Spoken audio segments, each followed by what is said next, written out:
Next up in the cryosphere, we're going to talk about the ice sheets.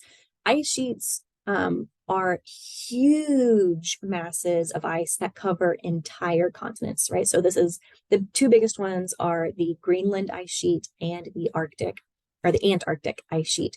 And you can see that as predicted over the past several decades, they have been melting. Notice that in like the 2010s, they were melting very, very quickly. Their melting was accelerated. Recently, that melting has decelerated. So it's still melting more and more every year.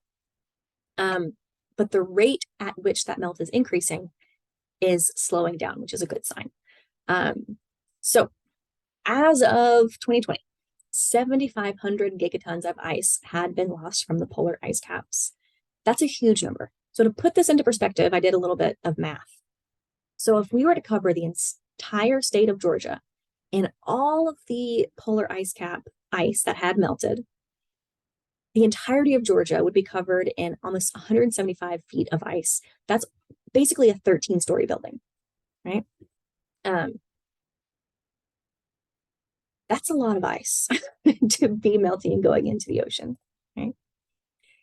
Now, we do know, there's some good news here. We do know that if we limit warming to 1.5 degrees Celsius, we could reduce sea level rise from melting ice sheets and glaciers by half. That's huge. Now it's looking like we're not going to be able to keep warming to 1.5 degrees Celsius. We know how. It is possible. We have the technology. We just don't have the political power or desire, mass desire around the world.